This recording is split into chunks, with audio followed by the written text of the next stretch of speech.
என்று தொழுதிடுவோம். மகிமை மாட்சிமை நிறைந்தவரே மகிழுடன் தொழுதிடுவோம். மகிமை மாட்சிமை நிறைந்தவரே மகிழுடன் தொழுதிடுவோம். அல்லேலூயா. தாய்மடியில் தவழுகின்ற குழந்தையைப் போல தகப்பனே உன் மடியில் சாய்ந்து விட்டேனா. தாய்மடியில் தவழுகின்ற குழந்தையைப் போல தகப்பனே உன் மடியில் சாய்ந்து விட்டேனா. கவலை இல்லையே, கலக்கம் இல்லையே, கவலை இல்லையே, கலக்கம் இல்லையே. கர்த்தர் பிடித்துக் கொண்டே நான் கர்த்தர் பிடித்துக் கொண்டே எதை குறித்தும் பயமில்லையே. என் நேசர் நடத்துகிறீர், எதை குறித்தும் பயமில்லையே. என் நேசர் நடத்துகிறீர். தாய்மடியில் தவழுகின்ற குழந்தையைப் போல தகப்பனே உன் மடியில் சாய்ந்து விட்டேனா. தாய்மடியில் தவழுகின்ற குழந்தையைப் போல தகப்பனே உன் மடியில் சாய்ந்து விட்டேனா.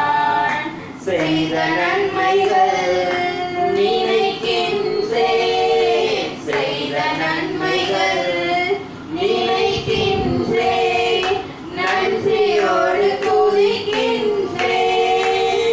நான் நன்றியோடு துதிக்கின்றேன். கைவிடாத என் நாயனே, என் கல்வாரி நாயகனே. என்னை கைவிடாத என் நாயனே, என் கல்வாரி நாயகனே. தாய்மடியில் தவழுகின்ற குழந்தையைப் போல தகப்பனே உன் மடியில் சாய்ந்து விட்டேனா. தாய்மடியில் தவழுகின்ற குழந்தையைப் போல தகப்பனே உன் மடியில் சாய்ந்து விட்டேனா. துணையாளரே, துணையாளரே, துணையாளரே, துணையாளரே, இணையில்லா மணவாளரே, என் இணையில்லா மணவாளரே, என் உணவாக வந்தீரையா, உயிரோடு கலந்தீரையா. என் உணவாக வந்தீரையா, என் உயிரோடு கலந்தீரையா. தாய்மடியில் தவழுகின்ற குழந்தையைப் போல தகப்பனே உன் மடியில் சாய்ந்து விட்டேனா. தாய்மடியில் தவழுகின்ற குழந்தையைப் போல தகப்பனே உன் மடியில் சாய்ந்து விட்டேனா. உம்மைத்தானே பற்றிக் கொண்டேன், உம்மைத்தானே பற்றிக் கொண்டேன். உம் தோளில் அமர்ந்து விட்டேன், நான் உம் தோளில் அமர்ந்து விட்டேன். உந்தன் சிறகுகள் நிழல்களிலே, உந்தன் சிறகுகள் நிழல்களிலே இந்த உலகத்தையே மறந்து விட்டேன், இந்த உலகத்தையே மறந்து விட்டேன். தாய்மடியில் தவழுகின்ற குழந்தையைப் போல தகப்பனே உன் மடியில் சாய்ந்து விட்டேனா. தாய்மடியில் தவழுகின்ற குழந்தையைப் போல தகப்பனே உன் மடியில் சாய்ந்து விட்டேனா. அதிகாலமே தேடுகிறேன், அதிகாலமே தேடுகிறேன். ஆர்வமுடன்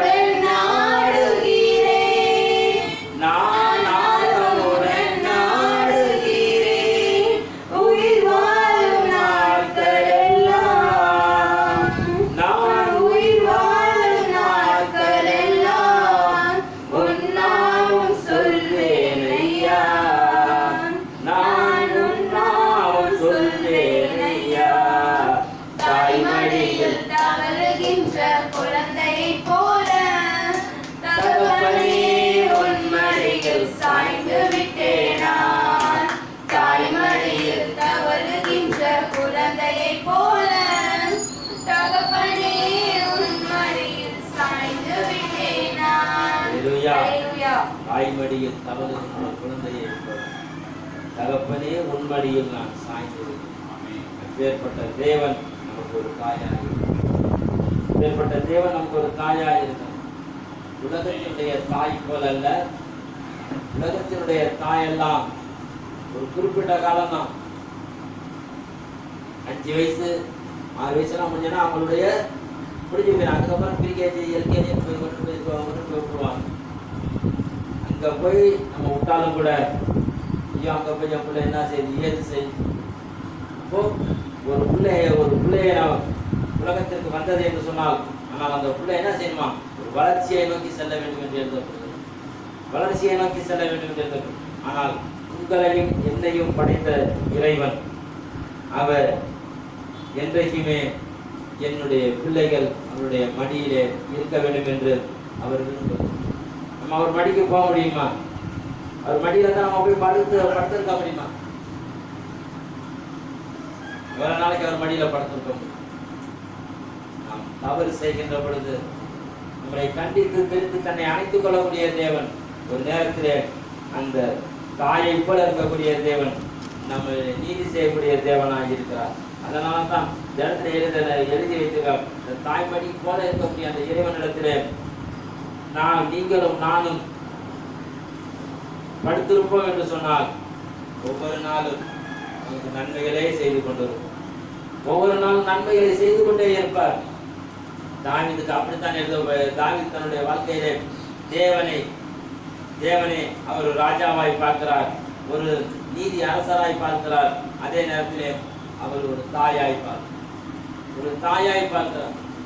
எனக்கு ஈசாய் தகப்பன் இல்லை, ஈசாயினுடைய மனைவி எனக்கு தாய் இல்லை. இந்த காட்டிலே அவர் எனக்கு ஒரு தாயாய் என்னை பாதுகாக்கிறார். அல்லேலூயா. அவர் என்னை ஒரு தாயாய் இருந்து பாதுகாக்கிறார். சிங்கங்கள், புலிகள், கரடிகள் மத்தியிலே இந்த ஆட்டு மந்தையை நான் ஓட்டி கொண்டு போகின்ற பொழுது இந்த ஆட்டு மந்தையை தான் நான் பார்த்துக்கிட்டே இருந்தேன். ஆனால் அந்த ஆட்டு மந்தையோடு சேர்த்து என்னையும் பாதுகாக்கிற ஒரு தாய் இருப்பார் என்று சொன்னால் அவரே என்னை உருவாக்கினவர், என்னையும் படைத்தவர். அவர் மடியிலே நான் இந்த காட்டிலே நான் சாய்கின்ற பொழுது, அவருடைய கருத்திலே நான் சாய்கின்ற பொழுது எதை இருந்தாலும் நான் வெல்வேன் என்று சொல்லி உறுதியாக இருந்தார். அந்த உறுதி தான் கோலியாத்துக்கு முன்பாய் போய் நிற்க முடியும். இந்த உறுதி தான் அந்த கோலியாத்துக்கு முன்பாய் போய் நிற்க முடிந்தது. எழுந்திருப்போம். ஆண்டவரே, செய்த நன்மைகள் நினைக்கிறேன், நன்றியோடு துதிக்கிறேன். கைவிடாத என் நாயனே, என் கல்வாரி நாயனே. 30 ஜூலை மாதம் 31 நாள் நம்ம என்ன செஞ்சோமோ தெரியல, எப்படி வாழ்ந்தோமோ தெரியல. ஆனால் ஒரு ஜீவன் கொடுத்திருக்கிறார். ஒரு சைடு காட்டாற்றுகள், ஒரு சைடு செல்வ செழிப்போடு வாழ்ந்து தன்னுடைய உடல்களை வெட்டுக்கே சிதறி கிடக்குதான். கை ஒரு சைடு போய் கிடக்கு, கால் ஒரு சைடு கிடக்கு, மகம் ஒரு சைடு சேர்த்து வச்சா இது யார் உருவானே தெரியல. அப்பேற்பட்ட நீதி செய்யக்கூடிய தேவன் இந்த பூமியிலே இருப்பார் என்று சொன்னார். உங்களுக்கும் எனக்கும் அவர் விரைவில் நீதி செய்வார். உங்களுக்கும் எனக்கும் விரைவில் நீதி செய்வார். அவர் நீதி செய்ய மாட்டாரோ என்று சொல்லி கேள்வி கேட்ட தேவன் அவர் நீதியை செய்தால் இந்த நீதிக்கு முன்னால் யார் நிற்க முடியும்? ஆண்டவரே, உங்களுடைய நீதிக்கு பயந்தவர்களாய் சமூகத்திலே நாங்கள் வந்து நிற்கிறோம். ஐயா, உங்களுடைய நீதியுள்ள கரம் உங்கள் மத்தியிலே நீட்டப்படுவதற்காக எங்களுக்கு சொல்கிறோம். ஆண்டவரே, தேவனை தேடுகிறவர்களுக்கு நன்மை செய்யக்கூடிய தேவன், அதே நேரத்திலே உம்மை விட்டு பிரிந்து போகிறவர்களுக்கு, உம்மை விட்டு பகைத்து போகிறவர்களுக்கு நியாயம் தண்டிக்கக்கூடிய தேவன் என்று எழுதப்படுகிறது. அப்பேற்பட்ட தண்டனை எங்கள் மேல் வராதபடிக்கு உண்மையே பிடித்துக் கொள்ள நல்ல ஞானத்தை கொடுத்திருப்பதற்காக நாங்கள் நன்றி செலுத்துகிறோம் என்று சொல்லி 2வது சரணத்தை எழுதிற்கு ஒப்புக் கொடுப்போம். செய்த நன்மைகள் நினைக்கின்றேன், செய்த நன்மைகள் நினைக்கின்றேன், நன்றியோடு துதிக்கின்றேன், நான் நன்றியோடு துதிக்கின்றேன். கைவிடாத என் நாயனே, என் கல்வாரி நாயகனே, என்னை கைவிடாத என் நாயனே, என் கல்வாரி நாயகனே.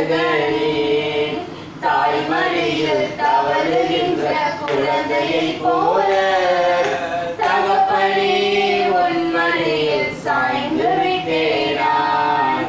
தாய்மடியில் தவழுகின்ற குழந்தையைப் போல தகப்பனே உன் மடியில் சாய்ந்து விட்டேன் நான். துணையாளரே துணையாளரே துணையாளரே துணையாளரே என் இணையில்லா மணவாளரே என் இணையில்லா மணவாளரே உணவாக வந்தீரையா என் உயிரோடு கலந்தீரையா என் உணவாக வந்தீரையா என் உயிரோடு கலந்தீரையா.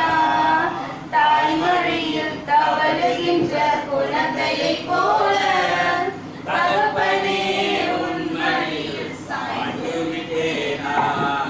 தாய்மடியில் தவழுகின்ற குழந்தையை போல தகப்பனே முன்மடியில் சாய்ந்து விட்டேனா. 4 மாசத்திலே நான் யார் மடியிலே சாய வேண்டும்? என்னுடைய தாய் யார்? என்னுடைய சகோதரர் யார்? என் தகப்பனார் யார்? கேட்ட ஒரு மகான் இருந்தார். நாம் யார் மடியிலே சாஞ்சிட்டு இருக்கோம்? மனைவியின் மடியிலா, பிள்ளையின் மடியிலா, அம்மாவின் மடியிலா, அப்பாவின் மடியிலா? சிந்தித்து பாருங்க. நீ மடி கொடுக்கிற இடம் ஒரு பரிசுத்தமான இடமா இருக்கும். அந்த பரிசுத்தமான இடம் உன் வாழ்நாளெல்லாம் உனக்கு ஒரு உறக்கத்தை தர வேண்டும், ஒரு நிம்மதியை தர வேண்டும். தாய்மடியிலே எவ்வளோ காரியங்கள் இருக்கிறது, எவ்வளோ சந்தர்ப்பங்கள் இருக்கிறது. நீ அதை அள்ளி அணைப்பாயா? அள்ளி அணைப்பாயா? ஒரு விசை கண்களை மூடுவோம். ஆண்டவரே, எனக்கு ஒரு நல்ல தாய்மடியாய் நீ வாருமையா. இந்த 8வது மாதத்திலே எவ்வளோ பிரச்சனைகளை தாண்டி வந்திருக்கிறோம். அதிகாலையில் தேர்தல் என்னை கண்டடைவான் என்ற பொய்யுரையாத தேவன் எங்கள் மத்தியிலே அசைவாடுவதற்காக நன்றி கர்த்தாவே. நல்ல ஒரு சிலாக்கியத்தை தருவதற்காக நன்றி கர்த்தாவே. மகிமைப்படுத்துமையா, பரிசுத்தப்படுத்துமையா, முற்றிலும் மாற்றக்கூடிய நல்ல இருதயத்தை தாரும். நல்ல ஒரு சிலாக்கியத்தை தருவதற்காக நன்றி கர்த்தாவே. நன்றி அப்பா, நன்றி அப்பா. எது செய்தாலும் உன்னுடைய நாமத்துக்கென்று, உன்னுடைய மகிமைக்கென்று செய்யக்கூடிய எங்களுக்கு ஒரு நல்ல சிலாக்கியத்தை தாரும். நல்ல ஒரு சிலாக்கியத்தை தாரும் ஐயா. கேட்போமா? 7 மாதம் முடிஞ்சிச்சு. பாதி ஆண்டுகளை தாண்டி விட்டோம். இன்னும் பாதி ஆண்டுகள் இருக்கிறது. நான் இதுவரைக்கும் எந்த மடியில சாய்ந்திருக்கேன் தெரியலையா? உன்னுடைய மடி எங்களுக்கு வாரும். தாய் தேற்றுவது போல என்னை தேற்றுவேன் என்று சொன்னீரே, தேற்றுவதற்காக நன்றி கர்த்தாவே. ஒரு நல்ல எண்ணங்களை கொடுத்திருப்பதற்காக நன்றி கர்த்தாவே. ஆண்டவரே, ஆசைக்கும் பாசத்துக்கும் நான் மடியிலே சாயாதவன். உன் அன்பிற்காக நான் மடியிலே சாயக்கூடிய ஒரு அன்புக்கு தெய்வத்தின் மடியிலே சாய என்னை அர்ப்பணிப்போமா, என்னை அர்ப்பணிப்போமா. ஆண்டவரே, இந்த நாளெல்லாம் எங்களுக்கு ஒரு நல்ல ஒரு சிலாக்கியத்தார். இந்த நாளெல்லாம் எங்களுக்கு ஒரு நல்ல ஒரு சிலாக்கியத்தார். நன்றி அப்பா, நன்றி, நன்றி அப்பா. ஆராதனை உமக்கே, ஆராதனை உமக்கே, ஆராதனை உமக்கே, ஆராதனை உமக்கே. சொல்லுவோமா? ஆராதனை உமக்கே, ஆராதனை உமக்கே, ஆராதனை உமக்கே, ஆராதனை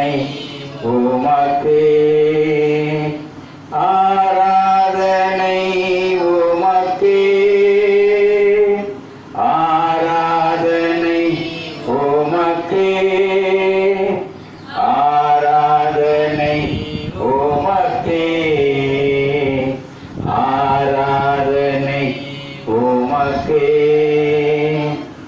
எந்தன் பலவீன நேரங்களில் உம் கிருபை தந்தீரையா என் பலவீன நேரங்களில் உம் கிருபை தந்தீரையா ராஜா நன்மைகளை எண்ணியே துதித்திடுவே சொல்லுமா நன்மைகளை எண்ணியே துதித்திடுவே ஆராதனை உமக்கே ஆராதனை உமக்கே ஆராதனை உமக்கே ஆராதனை உமக்கே எந்த உயிருள்ள நாட்களெல்லாம் உம்மை புகழ்ந்து பாடிடுவே எந்த உயிருள்ள நாட்களெல்லாம் உம்மை புகழ்ந்து பாடிடுவேன் ராஜா நீ செய்த நன்மைகளை எண்ணியே துதித்திடுவே ராஜா நீ செய்த நன்மைகளை எண்ணியே துதித்திடுவே ஆராதனை உமக்கே ஆராதனை உமக்கே ஆராதனை உமக்கே ஆராதனை உமக்கே அமையா ஒரு தாய்மொழியிலே நாம தாய் உன்னுடைய சோகம்லாம் எங்களோட தாய் எங்களுடைய சோகத்தெல்லாம் உன்னிடம் சாய்க்க ஒரு நல்ல மடியாய் வந்ததுக்காக நன்றி கர்த்தாவே நல்ல ஒரு ஸ்லாகியத்தை கொடுத்திருப்பதற்காக நன்றி கர்த்தாவே இந்த 8ஆம் மாதத்திலே எங்களுக்கு என்ன தேவை வைத்திருக்கிறீரோ என்ன காரியங்கள் வைத்திருக்கிறீரோ என்ன செயல்கள் வைத்திருக்கிறீரோ எங்களுக்கு தெரியாத நீ முன்குறித்த தேவன் எங்களுக்கு என்ன செய்ய வேண்டும் எது செய்ய வேண்டும் எது தர வேண்டும் என்று நீ முன்னமே அறிவித்திருக்கிறையா அதை பெற்றுக்கொள்ளக்கூடிய பக்குவமான எண்ணமும் எங்களுக்கு நல்ல ஒரு அறிவை தந்து வழிநடத்துவதற்காக நன்றி கர்த்தாவே சோத்திரமையா சோத்திரமையா நன்றி அப்பா நன்றி அப்பா 8ஆவது மாதத்திலே எவ்வளோ காரியம் நாங்கள் பல காரியத்துக்கு வேண்டோம் பல காரியத்துக்கு நாங்கள் வேண்டிக்கிட்டு இருக்கோம் என் பிள்ளை நல்லா இருக்கணும் என் படிப்பு நல்லா இருக்கணும் என் குடும்பம் நல்லா இருக்கணும் அது தாய்மடி அல்ல அது தாய்மடி அல்ல உன்னுடைய கோளாறு உன்னுடைய வயசு உன்னுடைய வாழ்க்கை என்னுடைய வாழ்க்கை எப்படி இருக்குது என்னுடைய நிலை எப்படி இருக்குது நானே ஒழுங்கற்றவனாய் இருந்து நான் அடுத்தவர்களுக்கு நான் எப்படி இருக்கிறேன் ஒழுங்கற்றவனாய் இருந்து நான் அடுத்தவர்களுக்கு போதிக்கிறேன் என்னை சுத்திகரிமையா என்னை சுத்திகரியும் என்னை சுத்திகரிப்பதற்காக நன்றி கர்த்தாவே உன்னுடைய மடியிலே நாங்கள் சாய உன்னுடைய மடியிலே நாங்கள் சாய்ந்து வாழ எங்களுக்கு ஒரு நல்ல காரியங்களை தார் நல்ல சிந்தனைகளை தாரும் ஐயா நன்றி அப்பா நன்றி அப்பா நன்றி அப்பா நன்றி நன்றி நன்றி நன்றி அப்பா ஆராதனை உமக்கே ஆராதனை உமக்கே ஆராதனை உமக்கே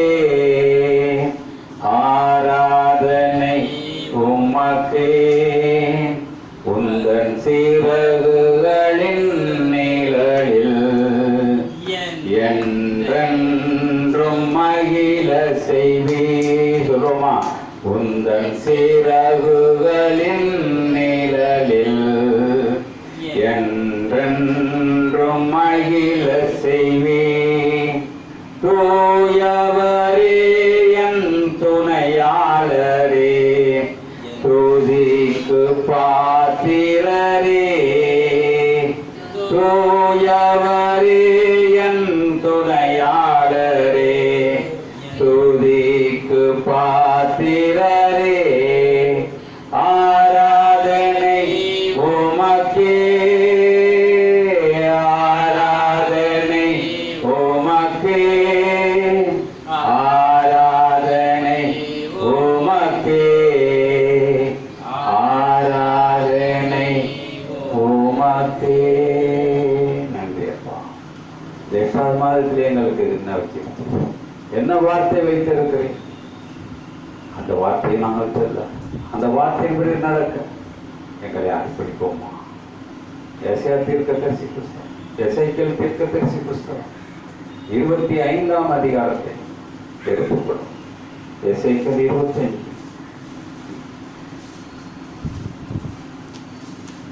கர்த்தருடைய வார்த்தை எனக்கு உண்டாகி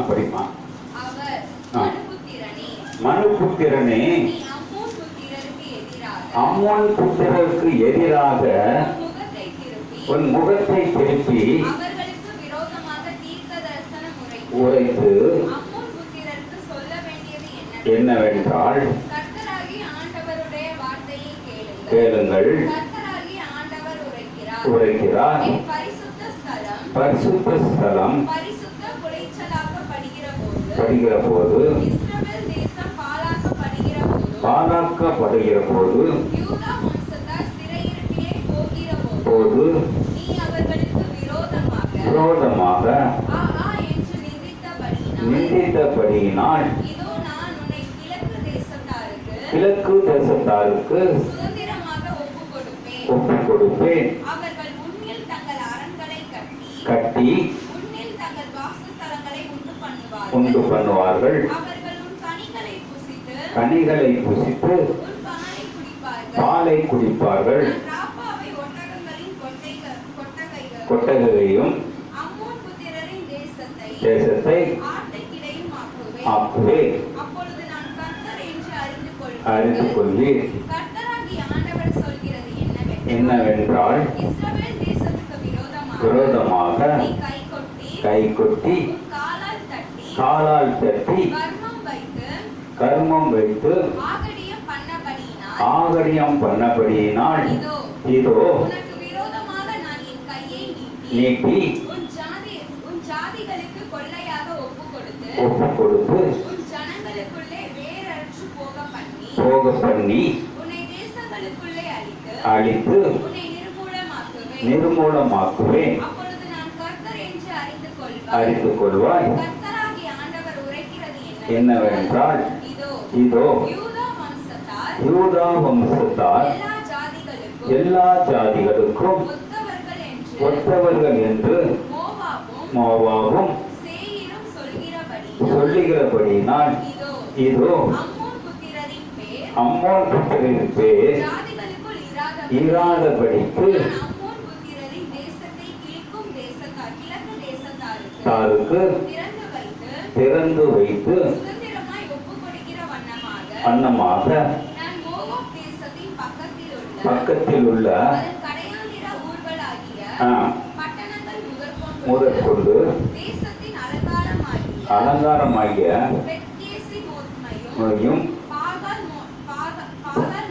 மனைவியும் திறந்து வைத்து மோவாத்திலே செய்வேன். அறிந்து கொள்வார்கள். உரைக்கிறது என்னவென்றால், யூதா வம்சத்தாரிடம் குரோதம் தீர்த்து பழி வாங்கி செய்தபடியினால் சொல்லுகிறார், விரோதமாக கையை நீட்டி மனுஷரையும் மிருகங்களையும் சங்காரம் பண்ணி மற்றும் வனாந்தரமாக்குவேன். பட்டயத்தால் விழுவார்கள். இஸ்ரவேலராகிய கையினால் பழி வாங்குவேன். படியும் உக்கிரத்தின் படியும் செல்வார்கள். பழி வாங்குவது அறிந்து கொள்வார்கள் என்று கர்த்தராகிய ஆண்டவர் சொல்லுகிறார். கர்த்தராகிய ஆண்டவர் உரைக்கிறது என்னவென்றால் பெலிஸ்தியர் விரோதக்காரராய் இருந்து பலம் பகையால் ஆகையால் கேடு செய்ய வேண்டும் என்று வர்ணம் வைத்து பழி வாங்கினபடியினால் இதோ நீட்டி சங்கரித்து அழித்து தண்டனைகளினால் பழி வாங்குவேன் போது அறிந்து கொள்வார்கள் கர்த்தர் ஆகிய ஆண்டவர் சொல்லுகிறார். ஒரு உட்கார்வும் வேதத்திலே ஞாயிற்றுக்கிழமை முடிச்சுட்டு போய் 1ஆம் தேதி என்ன எடுக்கலாம் என்று பைபிளை திருப்பின பொழுது இந்த பகுதி வந்தது. இந்த பகுதி ஏன் கொடுக்கிறேன் என்று பார்க்கும் பொழுது இந்த பகுதியுடைய சம்பவம் நேற்று நடந்தது. இந்த பகுதியுடைய சம்பவம் எங்க நடந்தது? வளநாடுல அந்த சம்பவம் நடந்தது. மோவாப் தேசம் என்ற காரியங்கள், அம்மோன் தேசம் என்று சொல்லக்கூடிய காரியங்கள் ஒவ்வொருத்தருடைய பேருடைய ஜாதி. நல்லா கேட்டுங்க, குடும்பத்துடைய ஜாதி. இப்ப இன்னைக்கு ஜாதி எடுத்தோம்னா தப்பா நினைச்சுக்காதீங்க, சக்கிலியன், பறையன், வெள்ளால, தோட்டி இப்படி சொல்லிட்டு இருக்காங்க. அன்னைக்கு ஜாதி என்பது வர்ஜிலுடைய குடும்பம் இருந்தால் வர்ஜில் ஜாதி, ஸ்டீபன் இருந்தால் ஸ்டீபனுடைய ஜாதி. இப்படிதான் ஒரு குரோத் வந்தது. ஆனா இவர்கள் அனைவருமே இஸ்ரவேல் குடும்பத்தாரை சேர்ந்தவர்கள். யாரை சேர்ந்தவங்க? இஸ்ரவேல் குடும்பத்தாரை சேர்ந்தவர்கள். அதனால்தான் முதல் வசனம் சொல்றாரு, கர்த்தருடைய வார்த்தை எனக்கு உண்டாகி அவர் மனபுத்திராக நீங்க அம்மோன் புத்திரருக்கு, அம்மோன் என்கிற ஒரு மனிதனுடைய குடும்பத்திற்கு, அவன் அம்மனுடைய வாழ்க்கையிலே அவன் என்ன செய்தான், அவன் என்ன செய்து கொண்டிருந்தான். இன்னைக்கு கடவுள் விரோதமாக அம்மோன் குடும்பத்துக்கு வைத்திருப்பார். ஆனால் என் குடும்பத்துக்கு என்ன வைத்திருப்பார்? ஸ்டீபன் குடும்பத்துக்கு என்ன வைத்திருப்பார்? வர்ஜில் குடும்பத்துக்கு என்ன வைத்திருப்பார்? லிய குடும்பத்துக்கு என்ன வைத்திருப்பார்? இங்க வந்த ஒவ்வொருடைய குடும்பத்துக்கு என்ன வைத்திருப்பார்? இந்த கேட்டுக்கொண்டிருக்க ஒவ்வொரு குடும்பத்துக்கு என்னத்தை வைத்திருப்பார்? பழி வாங்கக்கூடிய தேவனை நாம் கும்பிட்டு கொண்டு இருக்கிறோம். நல்லா கேட்டுக்கோங்க, பழி வாங்கக்கூடிய தேவனை கும்பிட்டு கொண்டு. அவர் சமாதானத்தின் பிரபு அல்ல, அவர் பழி வாங்கக்கூடியவர். யாருக்கு?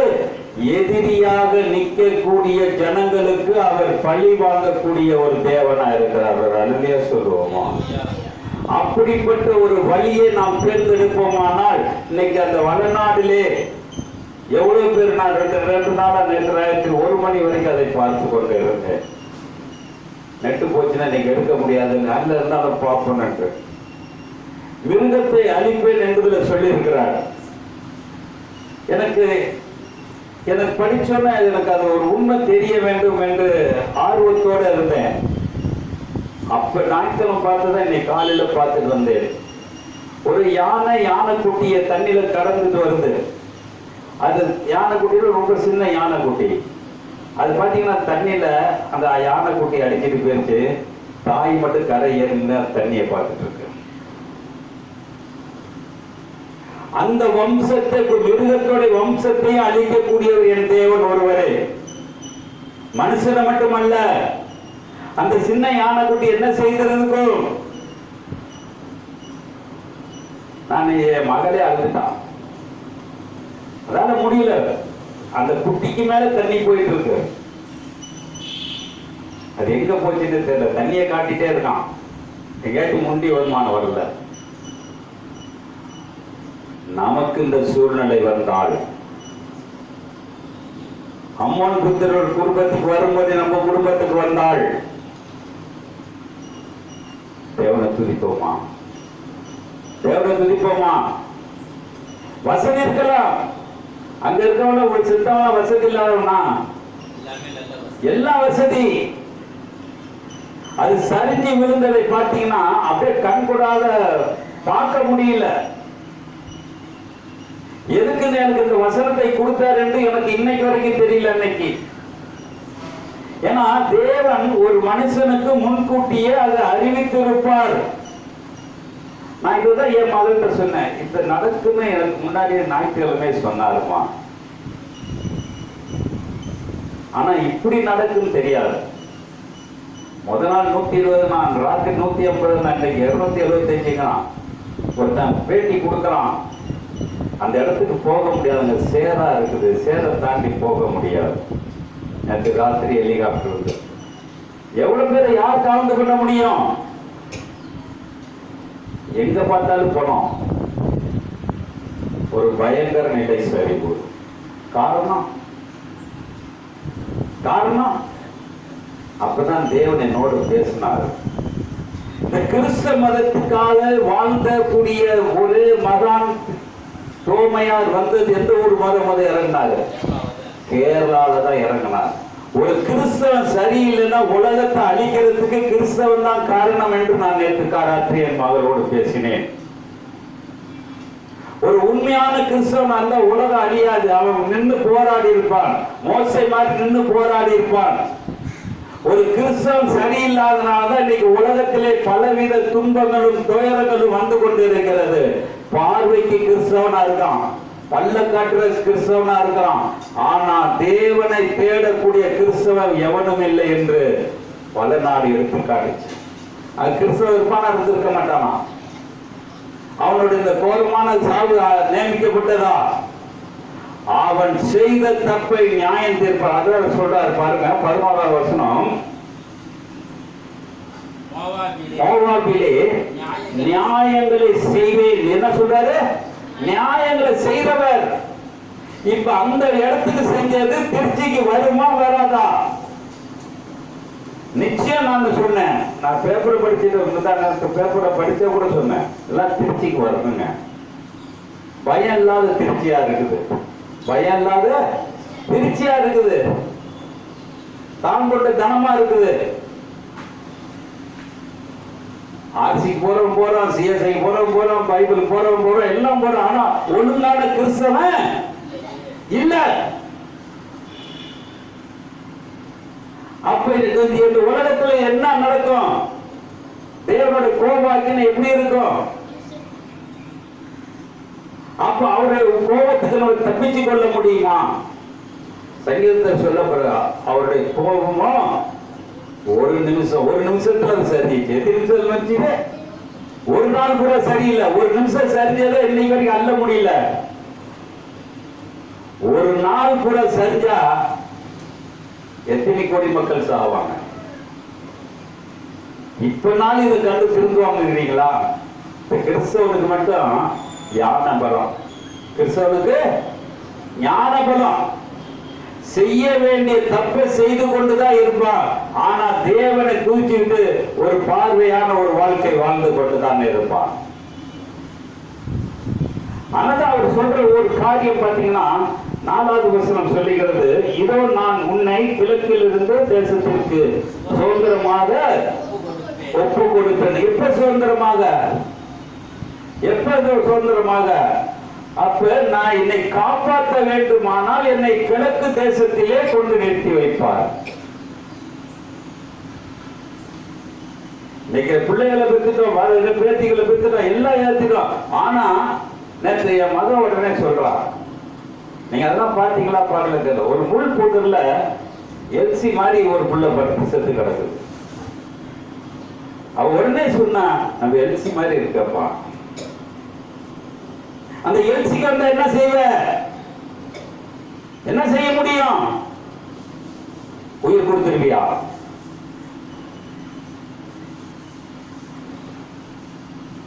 அதுக்கு நான் இன்னைக்கு என்ன செய்யணும்? தம்பி பாடினார் தாய் மடியில். எனக்கு அதை பாட்டு பாடணும், எனக்கு அழுவ வந்துச்சு. நான் யார் யார் மடியிலேயே படுத்திருக்கேன், ஆனா எந்த மடியும் ஆறுதல் இல்ல. அப்ப தாய்மடிங்கிற ஒரு தேவன் நம்ம மடியில இருக்கும் பொழுது நம்மளுக்கு ஆறுதலை சொல்லி தருவார், அறிவுரை சொல்லி தருவார், ஆற்றலை சொல்லி தருவார். நாம் என்ன நிலையில வாழ்ந்து கொண்டிருக்கிறோம்? அப்ப வேதம் சொல்லுகிறது, அவர்களை நான் கிழக்கு தேசத்திலே கொண்டு உயர்த்தி வைப்பேன். நம்மளாம் போவோமா? நம்ம போவோமா? ஏதோ வாரோம், கேட்கிறோம், நல்லா பேசுறோம். ஆனா என்னுடைய செயல், என்னுடைய சிந்தனை, என்னுடைய வாழ்க்கை இது யார் பக்கம் இருக்குது? கேட்கிறது பாட்டு, பேசுறது வார்த்தையா இருக்கு. இப்ப இன்னைக்கு நம்மளுடைய சிந்தனை ஒவ்வொரு காரியத்திலும், ஒவ்வொரு குடும்பத்துக்கு தான் இந்த வார்த்தை எழுதப்பட்டிருக்கிறது. அதுல சொல்றாரு, 6வது வசனத்தில் சொல்றாரு, ஆண்டவர் சொல்லுகிறது என்னவென்றால், என்ன சொல்றாங்க? அந்த இடத்துல இஸ்ரவேல் வம்சத்திலிருந்து நம்ம பேரை போட்டு படிச்சு பாருங்க. என் குடும்பத்துக்கு விரோதமாக, என் குடும்பத்தில் இவ்வளவு பிரச்சனை நடக்குது, இந்த பிரச்சனைக்கு காரணம் யாரு? என்னுடைய குடும்பத்தில் இவ்வளவு பிரச்சனை, என் குடும்பத்து பிரச்சனை உங்கள்ட்ட நிறைய தடவை சொல்லி இருக்கிறேன். இதுக்கு காரணம் என்ன? இதுவரைக்கும் என்னால் சொல்யூஷனை கண்டுபிடிக்க முடியவில்லை. நான் இன்னும் என்னத்தை விட வேண்டும்? இன்னும் என்னத்தை விட வேண்டும்? இப்ப அங்க இருக்க கீழே முளைஞ்ச நல்ல பணம், நகை எல்லாம் எங்க இருக்கும்? இப்ப பணத்தை எடுக்க போடுவேன், நகை எடுப்பானா பணத்தை எடுப்பானா? சொல்லுங்க பாப்போம். நகை எடுப்பானா பணத்தை எடுப்பானா? நான் வேளாங்கண்ணியில போகும்போது சுனாமி வந்த பொழுது, எங்களுடைய சர்ச்சு மூலம் நாங்க போன பொழுது, ஒருத்தர் வந்து கழுத்துல இருக்க நகையா கழட்டி பையில போட்டான். அப்ப நான் அந்த பையில போய் சொன்னேன், என்னப்பா அவங்களே ஏன் செத்தாங்கன்னு கணக்கு தெரியல. இல்ல பிரதர், அவங்க செத்துட்டாங்க, அவங்களுக்கு அது தேவையில்லை. இவன் என்னமோ நம்ம 40 வருஷம் வாழ்ற மாதிரி தேவையில்லை. அது நடந்த சம்பவம். அவன் எல்லாத்தையும் எடுத்துக்கிட்டு எல்லா குணத்தையும் வண்டியில ஏத்துனாங்க. அப்படியே யானா, பொண்ணாத்த, பிள்ளையா எல்லாத்தையும் வேன்ல ஏற்றி கொண்டு குழியில கொட்டினாங்க. ஆனா அவனுக்கு நடந்த சம்பவம், நடந்து வந்து கொண்டு இருக்கும் பொழுது ஒரு நாய் செத்து கிடந்துச்சு. நல்லா கேட்டுங்க, ஒரு நாய் செத்து கிடந்துச்சு. நாயின் தட்டிக்கு விடும் பொழுது அந்த நாய் வந்து ஒரு பெரிய கும்பல குத்தி கிடந்தது. அவன் தடுமாறி என்ன செஞ்சான், அப்படியே அதுல விழுந்தான். எழுந்திருக்க முடியாம போனான். பையில நகை இருக்குது, நாய் செத்து கிடக்குது, அதுக்கு மேல விழுந்து கிடக்கு. எல்லாம் தூக்கம் வந்தாங்க. அவனை தூக்கி கொண்டு போய் பாதுகாக்கிறதா இல்ல இதெல்லாம் சுத்தப்படுத்துறதா தெரியல. ஆம்புலன்ஸ் வர்றதுக்கு போறதுக்கு இடம் கிடையாது, தூக்குறதுக்கு ஆளு கிடையாது. அவனை அப்படியே போட்டாங்க. அவன் அந்த இடத்திலே மறித்தான். மறிச்சப்பதான் அந்த டீமோடைய பாஸ்டர் வரும் பொழுது அவனை பைய வெயிட்டா இருக்குன்னு பார்க்குறப்ப குறைஞ்சது எப்படி இருந்தாலும் ஒரு 1/4 கிலோ தங்க நாள் இருக்கும். ஏன் சொல்றேன்னா, மனுஷனுடைய ஆசை, மனுஷனுடைய ஆசை உன்னை வாரிக்கொள்ளும் பொழுது அதுல எடுக்கக்கூடிய ஒரு பொருள் தீட்டான பொருள். எரிகோ பட்டணத்தை அழிக்கிற அல்லது ஒண்ணு எடுக்காத, ஒருத்த செத்த மேல இருக்க பொருளை எடுக்காத, அது உன்னுடைய தீட்டு சாவு உன்னை பின்தொடரும். அதனால பாத்தீங்கன்னா செத்தம் பெட்டுக்கிட்டு இருந்தா தூக்கி குப்பையில போடுவோம். எல்லாத்தையும் வீடை தூக்கி போட்டுருவோமா? தலைவனையை தூக்கி போட்டுருவோம், தூக்கி போட்டுருவோமா? அப்ப தீட்டு எங்க இருக்குது? அப்ப ஏன் எனக்கு ஏன் இந்த சம்பவம், ஏன் எனக்கு இந்த வார்த்தைகள்? தேவன் நல்லா செய்து வைத்திருக்கிறார். அது சொல்றாரு 25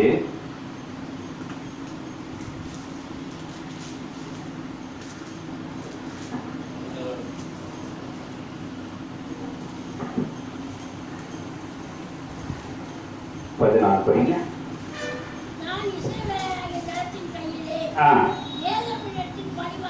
என்ன சொல்றாருங்க? ஒவ்வொரு இடத்துலயும் என் பேரை போட்டு பாருங்க. நான் காலைல அப்படிதான் உட்கார்ந்து படிச்சேன். என் பேரை போட்டு பாருங்க. எவன் பேரை போட்டிருக்கு, அம்மனோ தும்மனோ எவனோ தெரியாது, அதெல்லாம் நம்ம பார்த்தது கிடையாது. அவனுடைய ஜெனரேஷன் எப்படி நம்மளுக்கு தெரியாது. ஆனா இன்னைக்கு என்னுடைய குடும்பம் நார போகுதுன்னா நான் என் பேரை போட்டு பார்க்கணும். அதுல சொல்றாரு, படிங்க சொல்லுங்க.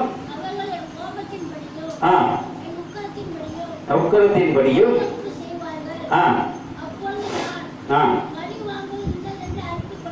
அறிந்து கொள்வார்கள் சொல்லுகிறார். இல்ல 14 படிச்சிட்டியாமா? நான் இஸ்ரவேலின் ஜனங்களது கையில்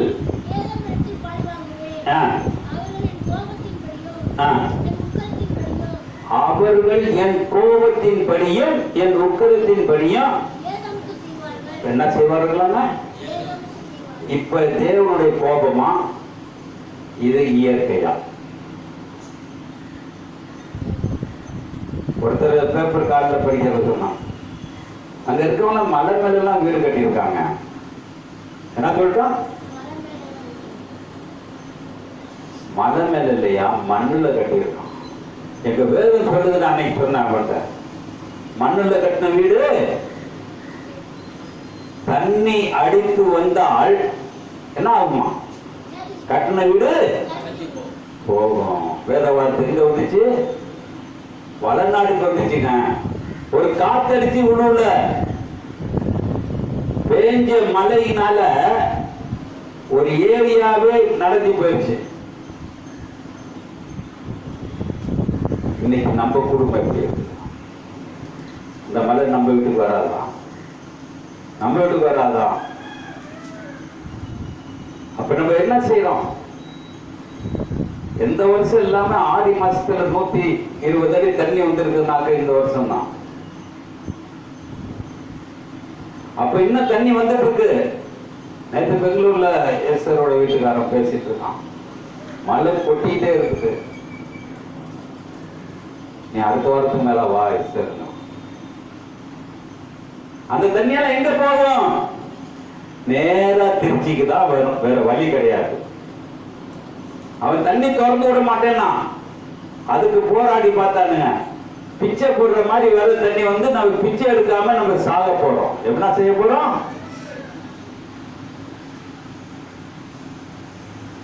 தேவன் நல்லவர். இந்த எசேக்கியாவுடைய காலத்துல எவ்வளவு காரியங்களை பார்த்திருக்கலாம். ஆனா 25 ஆண்டுகளுக்கு நான் 2வது தடவை படிக்கிறேன். அப்ப பழி வாங்கக்கூடிய தேவன்கிட்ட நாம் எப்படி பழக வேண்டும்? அவர் மடியில படுக்கலாமா? அவர் மடியில படுக்கலாமா? அப்ப எப்படிப்பட்ட ஒரு சூழ்நிலை? என்னுடைய குடும்பத்தை நான் எப்படி பேசுறேன்? இருக்கிற ஒரு 5 பேரு, 5 பேத்துல ஒத்துமை இருக்கா? இருக்கா? நம்ம ஒரு கிறிஸ்தவம் சொல்றோம். என் வீட்டுல ஒத்துமை இல்ல, என் மேல ஒத்துமை இருக்க 2 ஜீவன். அதான் போனோம் தாத்தான்னு ஒத்துமை. மற்றதெல்லாம் அவனை மூஞ்சி திருப்பிக்கும், அது திருப்பிக்கும், அது திருப்பிக்கும். ஏன் சொல்லுகிறேன்? ஒரு குடும்பத்துக்குள்ள ஒத்துமை இல்லைன்னா அங்க தேவனுடைய கோபம் வரும். கோபம் நிச்சயம் வரும். அப்ப தேவனுடைய கோபம் வரும் பொழுது, அழிவு வரும் பொழுது கண்ணீர் விட்டு கிறிஸ்டோபர் போயிட்டாரு. இன்னொரு 10 வருஷம் ஆச்சுன்னா அவன் என்ன செய்வோம்? மறந்தால் அவன் உயிரா இருக்கானா செத்துட்டானா என்பதற்கு பதிலே தெரியலங்கிறப்ப அவன் என்னன்னு சொல்லுவோம்? அவன் போனதுக்கு காரணம் என்ன? நான் இன்னைக்கு வரைக்கும் ஜெபத்துல கேட்டுட்டு இருக்கேன். அவன் போனதுக்கு காரணம் என்ன? அப்ப தேவன் எல்லாத்தையும் நேர்த்தியாக செய்யக்கூடியவர். அது மாதிரி ஏன் புள்ள ஒண்ணு ஓடிச்சுன்னா நான் என்ன செய்வேன்? அந்த கஷ்டம் யாரு தெரியும்? உங்க குடும்பத்துக்கு மட்டும்தான் தெரியும். இந்த தெருவில் இருக்கவங்களுக்கு அதை பத்தி கவலை இருக்கா? நவர். சாவுக்கு வயிற்று வலி வந்தாதான் தெரியும். அதனால இன்னைக்கு நம்மளுடைய சிந்தனை பள்ளி வாங்கக்கூடிய அதிகாரத்தை வீட்டுல நல்லா உட்கார்ந்து படிச்சு பள்ளி வாங்கக்கூடிய தேவன்ட்ட நம்ம வாழ்ந்துட்டு இருக்கோம். அப்ப எப்படி வாழணும்? எப்படி வாழணும்? உலகத்தை வெறுத்து, குடும்பத்தை வெறுத்து, தேவனையே சார்ந்து வாழணும். வாழ முடியுமா? வாழ முடியுமா? எவ்வளவு கஷ்டம். அப்ப இன்னைக்கு நம்ம செய்யக்கூடிய காரியம் 14வது வசனம் படிமா. இதோ நான்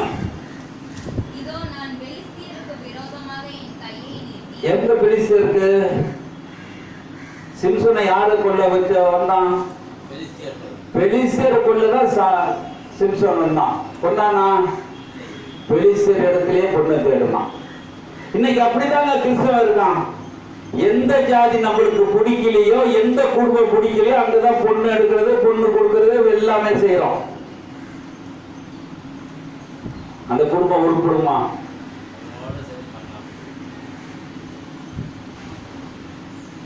அந்த அப்படியே சொந்தங்க அப்படி சொல்லுவான். ஏன் நல்ல சொந்தமா பார்த்து இருக்கலாமே? இல்ல.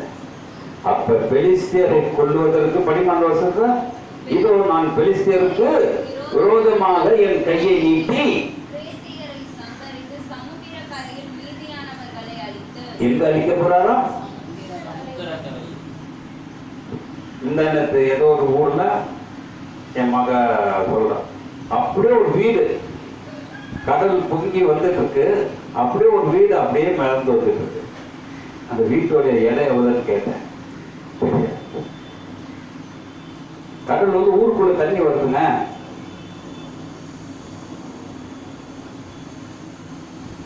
ஏற்கனவே அரியலூர் அங்கிட்டெல்லாம் பெரம்பலூர்லாம் கடல் இருந்துச்சுன்னு சொல்றாங்க. இருந்த இடத்துக்கு கடல் வருமா வராதா? இன்னும் ஒரு அடி தாண்டினாலே மெட்ராஸ் ஐயோ ஏறிங்கிறான். கடல் மட்டம் ஒரு அடி தாண்டினாலே மெட்ராஸ் பாதி அழிஞ்சிரு சொல்றான். அவர் செய்யறதுக்கு எவ்வளவு நேரம் ஆகும்? எவ்வளவு நேரம் ஆகும்? பழி வாங்கக்கூடிய தேவனை நீ கும்பிட்டு இருக்க. நல்லா கேட்டுக்க. நீ எவ்வளவு ஜாக்கிரதையா இருக்கணும், எவ்வளவு ஞானமா இருக்கணும், எவ்வளவு ஞானியா இருக்கணும், எவ்வளவு ஞானத்தை அவர் வச்சிருக்கணும். அவர்கிட்ட பேசுற பேச்சு எப்படி பேசணும்? அதனால சொல்றாரு கடைசி வசனத்தை படிச்சிரும். என்ன தண்டனை வரும் நம்மளுக்கு? இதெல்லாம் எனக்குன்னு வச்சுக்கணுங்க. பைபிள்ல எடுத்தீங்கன்னா பைபிள்ல இருக்க வசனம் எனக்கு, என் குடும்பத்துக்கு, என் பிள்ளைக்கு, என் பேத்திக்கு இப்படி நினைச்சு படிங்க. அப்பதான் ரோசம் வரும், சொர்ணம் வரும், அறிவு வரும். இது படிச்சுட்டு ஏதோ ஊர் கதைக்கு படிக்கிற மாதிரி படிக்காதீங்க. மோவா யாரு? நானு. அம்மோன் யாரு? நானு. இப்படி எடுத்து பாருங்க. அப்பதான் கஷ்டம் தெரியும். அடுத்த வீட்டுல செத்துட்டாக்க அடுத்த வீட்டுக்கு தான் துக்கம். என் வீட்டுக்கு துக்கம் இல்லை. என் வீட்டுல செத்தாதான் என் வீட்டுக்கு துக்கம். அப்பதான் சொல்றாரு உக்கிரத்தை படிமா. பழி வாங்க என்ன கொடிதாய். இப்ப நீங்க நடத்த சம்பவம் என்னங்க இருக்குது? என்ன சம்பவம்? எல்லாரும் வேதனைப்படுறாங்க. என்ன இப்படி நடந்துருச்சு, இப்படி நடந்துருச்சு, இப்படி நடந்துருச்சு.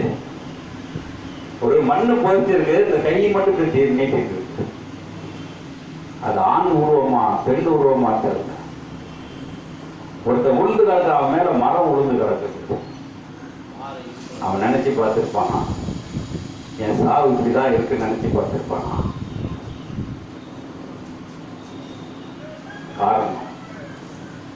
காரணம் என்னுடைய உக்கிரமான தேவத்தை இருக்கிற அந்த சம்பவம் இங்க நம்ம வீட்டுக்கு நடக்கும். அதை நினைச்சுக்கங்க. சந்தோஷத்தை மட்டும் நினைக்காதீங்க. சந்தோஷம் எப்போதும் இருக்கும், ஆனா துக்கம் எப்போதும் இருக்காது. ஆனா துக்கத்தை நினைச்சீங்கன்னாக்க சந்தோஷம் ஆட்டோமேட்டிக்கா நம்மகிட்ட நிரந்தரமா இருக்கும். எனக்கு அந்த ஊர்ல நடந்த மாதிரி இங்க நடந்தா நான் என்ன செய்வேன், என் பிள்ளை என்ன செய்ய, என் குடும்பம் என்ன செய்ய, என் வீடு என்ன செய்யறது நினைச்சிருப்பாங்க. இங்க இருக்கவங்கள, திருச்சியில இருக்கவங்களாம் இன்னைக்கு அதிகாலையில எல்லாம் திக்கு திருவிருந்து எடுப்பானுங்க. அப்புறம் விட்டு கொடுப்பாருங்க. குறைச்சி போயிடுவானுங்களா?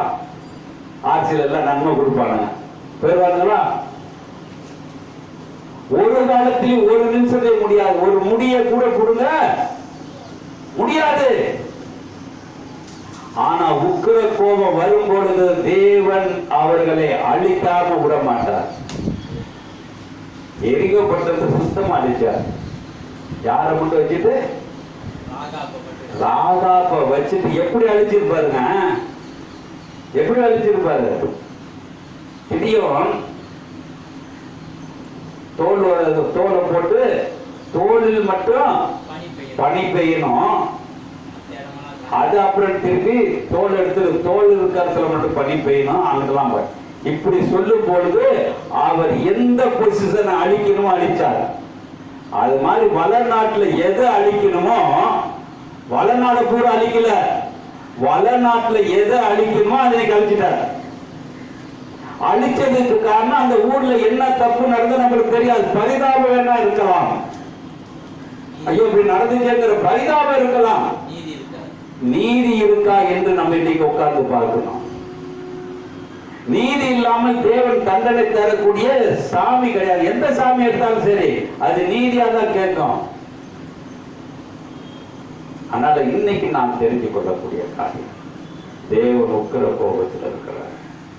ஏன்னா ஜனங்களுடைய கோபம், நோவா காலத்துல பாத்தீங்கன்னா ஜனங்க அவ்வளவு அட்டுழியம் பண்ணாங்க. நோவா சேர்த்து பேடை செய்ய அது செய்ய சொல்லி மிருகத்தெல்லாம் ஏற்றி அந்த ஊரே அடிச்சாங்க. அப்ப நான் என் குடும்பத்தை நான் காவல் பண்ண வேண்டுமானா நான் என்ன செய்ய வேண்டும்? இன்னைக்கு நம்ம சத்தியத்தை பேசிடுறோம். எப்படியோ சத்தியத்தை பேசிடுறோம். அதனால நடக்க முடியுதா? அத சொல்றாரு. அதே 25ஆம் அதிகாரம் 8வது வசனம் சொல்றாரு, கர்த்தராகிய ஆண்டவர் உரைக்கிறது என்னவென்றால், இதோ யூத வம்சத்தாரே எல்லா ஜாதியருக்கும் ஒத்தவர்கள் என்று சொல்லுகிறபடியால் என்ன செய்ய போறாருங்க?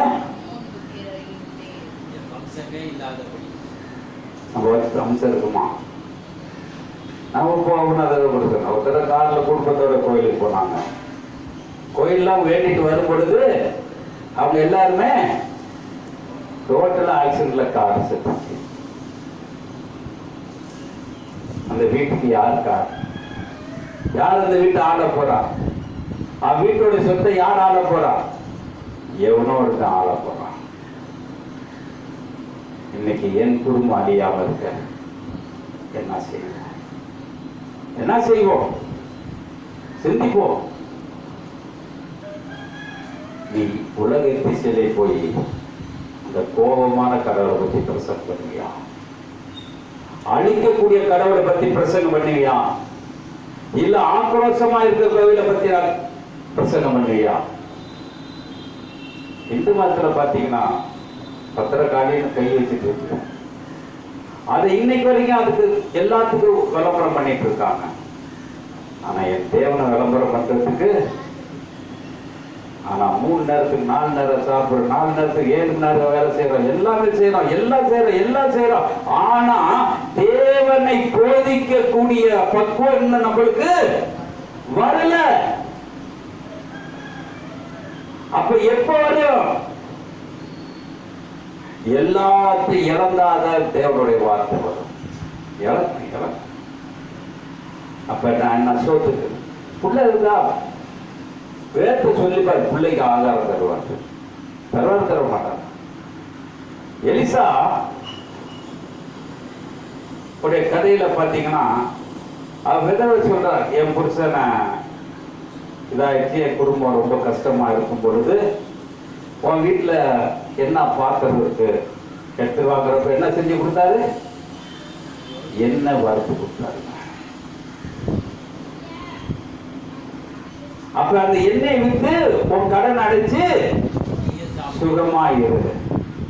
அப்ப அந்த எண்ணெயை விட்டாக்க இவர் கடன் தீருங்கிறதுக்கு அவளுக்கு தெரியாது, ஆனா எலிசாவுக்கு தெரியும். ஏன்னா எலிசா தேவனுடைய மனுஷன். இப்ப இந்த குடும்பத்துல எலிசா மாதிரி இருக்க ஒரு ஆள் யார்?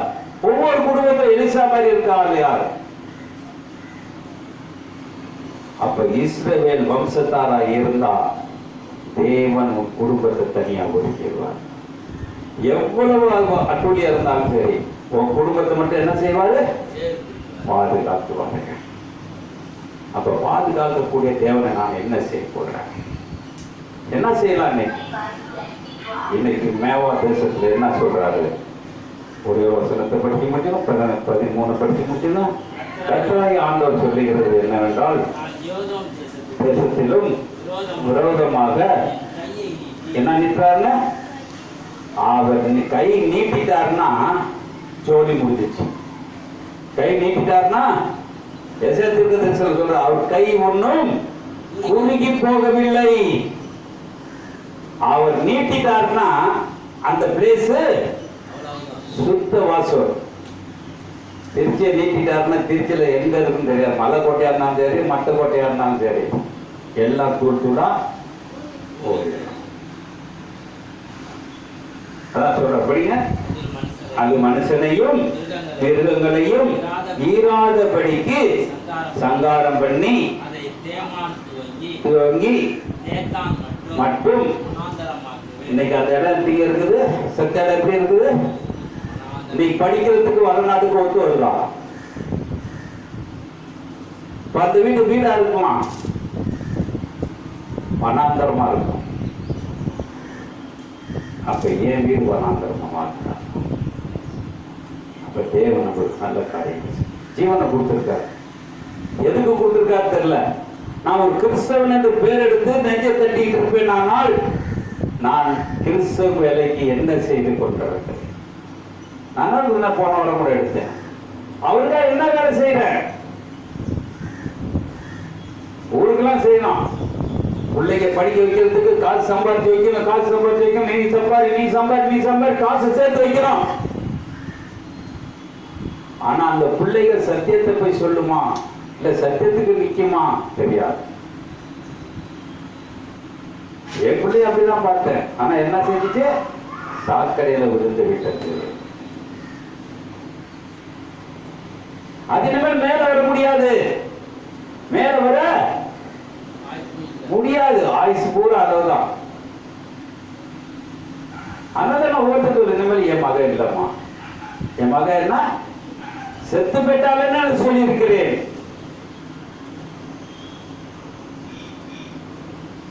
காரணம், நான் தேவனுக்கென்று ஒரு வார்த்தை நான் வைத்திருப்பேன். ஆனால் தேவனுக்கென்று நான் அவளை நான் ஒப்பு கொடுத்திருப்பேன். ஆனால் அவ அப்படிப்பட்ட தப்பு செய்து விட்டால் தண்டனை யார் வரும்? அதனால இன்னைக்கு தேவன் நம்மளுக்கு கொடுத்திருக்க போதுகரமானது. உடனே கூடிய தேவபக்தி. என் குடும்பம் நல்லா இருக்கு. மோவை பார்த்தோம், அம்மனை பார்த்தோம், யூதாவை பார்த்தோம், எல்லாத்தையும் பார்த்தோம். என் குடும்பத்தை நான் பார்க்கல. என் குடும்பத்தை பேர் போட்டு பார்ப்போம். என்ன நடக்க போகுது இன்னைக்கு? இந்த 8வது மாசம் என்ன நடக்கும்? 7 மாசம் எவ்வளவு நடந்து தாண்டி வந்துட்டோம். 8வது மாசம் என்ன நடக்கும்? ஒருவேளை சோத்து கூட கஷ்டப்பட்டு இருக்கலாம். அதனால செத்து போல தண்ணியனால குடிச்சிட்டு இருந்திருப்போம். நாளை சம்பாதிச்சுக்கலாம், நாளை தேவன் கொடுத்துருவான். ஆனா சிரமத்தை கொடுக்கிற தேவன் நம்மளுக்கு சிறப்பான ஒரு வழியை ஆயத்தம் பண்ணுகிறார் என்று நினைத்துக் கொள்ளுங்க. ஒரு சிரமத்தை கொடுப்பாரானால் சிறப்பான வழி எனக்கு ஒண்ணு இருக்குது. அது கொடுக்கிற வரைக்கும் நான் தாங்கி கொண்டுதான் இருக்க வேண்டும். அவர் சிலுவை மாறின வரைக்கும் அவருக்கு சிரமம் தாங்க. சிலுவை மரணத்தை தாங்கணும்னு அவர் எங்க போயிட்டாரு? போக வேண்டிய இடத்துக்கு போயிட்டாரு. நாம் பெத்த மகனுக்கு அப்படி செய்கிறவர் நம்மளுக்கு செய்வாரா, செய்ய மாட்டாரா? அப்ப தேவன் நல்ல ஒரு சாக்கியத்தை தருவார். அப்ப ஏன் சிரிப்போம்? ஏன் சிரிக்கணும்?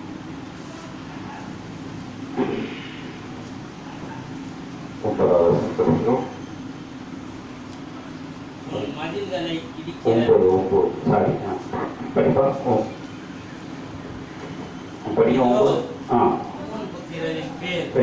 ஜாதிகளுக்குள் இராதபடிக்கு புத்திரின் தேசத்தை இலக்கு தேசத்தாருக்கு திறந்து வைத்து சுதந்திரமாய் ஒப்பு கொடுக்கிற வண்ணமாக நம்மளுடைய தேசத்தை பிடிங்க எங்க தரப்படாரு, யாருக்கோ ஒருத்தர் தரப்படாரு. கண்களை மூடுவோம், கண்களை மூடுவோம். ஆண்டவரே, தேசைக்கு 25 எவ்வளவு காரியங்களை பார்த்திருக்கிறோம் ஐயா. அழிந்து போகக்கூடிய காரியம், அழிந்து போகக்கூடிய காரியம். நான் சபைக்கு போறேன், கோயிலுக்கு போறேன், குளத்துக்கு போறேன், எந்த நாளும் போ, கோபாக்கினை தப்பித்துக் கொள்ளாதே. வரக்கூடிய கோபத்துக்கு தப்பித்துக் கொள்கிறவன் யார்? அங்க தப்பித்துக் கொள்றவன் எத்தனை பேர் இருக்காங்க? தப்பிச்சுட்டு வேதனையை நம்ம தீர்த்து வைக்க முடியாது. புள்ள செத்து இருக்கலாம், கொண்டாடி செத்து இருக்கலாம், அப்பா செத்து இருக்கலாம். அந்த சோகத்துக்கு அவங்களுக்கு இடம் கொடுக்க நம்மளால முடியாது. அந்த நம்மளுக்கெல்லாம் இருக்க ஒரு எடுத்துக்காட்டு. நோவா காலத்தில் நடந்து நம்மளுக்கு ஒரு எடுத்துக்காட்டு. அது வெளிப்படையா சொன்னா, நோவா காலத்தில் நடந்தது போல ஜலப்பிரளயம் வரும் என்று சொல்லி இருக்கிறார். நோவா பேரு நடந்ததை நம்ம பார்க்கல, ஆனா இப்ப நடக்கிறதெல்லாம் பார்த்தா நோவா காலத்துல நடந்த மாதிரி இருக்கிறது. ஆண்டவரே, எங்களை மன்னித்தருளும் ஐயா. எவ்வளவு குற்றங்கள் செய்து கொண்டிருக்கோம். உன்னை மதிக்காமல் இருந்திருக்கிறோம், உன்னை மதிக்க பேச தெரியாமல் இருந்திருக்கிறோம். ஏதோ உலகத்துல வாழ்ந்தா போது, நாங்க குடும்பம் நல்லா இருந்த போது, நல்லா சாப்பிட்டா போது, நல்லா ஒடுத்தினா போது, இப்படிப்பட்ட ஒரு வாழ்க்கையை நான் கடைபிடித்திருந்தேன். எல்லாமே ஜீவராசி. உன் பட்டுக்கூட எல்லாம் மண்ணுக்குள்ள போய் விழுந்துருக்கு, நகை நட்டுலாம் மண்ணுக்குள்ள போயிருக்கு, நீ சம்பாதிச்ச காசு மண்ணுக்குள்ள போய் கிடக்குது. தோண்டி எடுப்பார் யாரும் இல்லை. வானத்துக்கு கீழே இருக்க அத்தனை பொருள் அழிந்து போகும், வானத்துக்கு மேல இருப்பது நித்திய காலமாய் இருக்கும். நீ வானத்துக்கு மேல போக ஆசையா, இல்ல வானத்துக்கு கீழே இருக்க ஆசையா? சிந்தித்துப்பார், சிந்தித்துப்பார். நன்றி அப்பா. முடிவில்லா ராஜ்யம் அருள திரும்பவும் வருவேன் என்றே. முடிவில்லா ராஜ்யம் அருள திரும்பவும் வருவேன் என்றே. ஆயத்தமாய் நான் சேர்ந்திடவே அனுதினம் வணங்கிடுவே.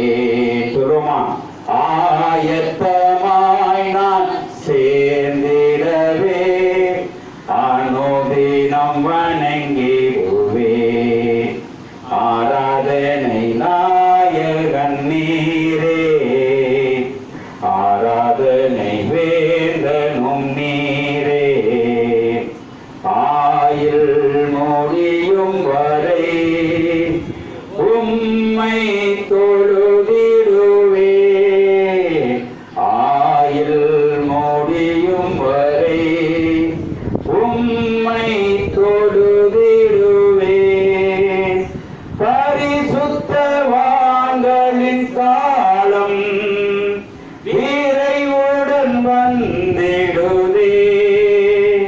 பரிசுத்தவான்களின் காலம் விரைவுடன் வந்திடுதே. கண்ணீர் யாவையும் துடைத்திடுமே, நேசரில் மகிழ்ந்திடுவே. சுருமா, கண்ணீர் யாவையும் துடைத்திடுமே, நேசரில் மகிழ்ந்திடுவே. ஆராதனை நாயகன் நீரே, ஆராதனை வேந்தனும் நீரே. நன்றி அப்பா. இவ்வளவு நேரம் எங்களோடு பேசுகிறேன். எசையாக்கு வெளிப்படுத்தலையா, எங்களுக்கு வெளிப்படுத்திருக்கிற, எங்க குடும்பத்துக்கு வெளிப்படுத்திருக்கிற, என் உறவுக்கு வெளிப்படுத்திருக்கிற. என் உறவை நான் எப்படி பார்க்க போறேன், என் குடும்பத்தை எப்படி பார்க்க போறேன்? ஒரு விஷயம் கண்களை மூடு.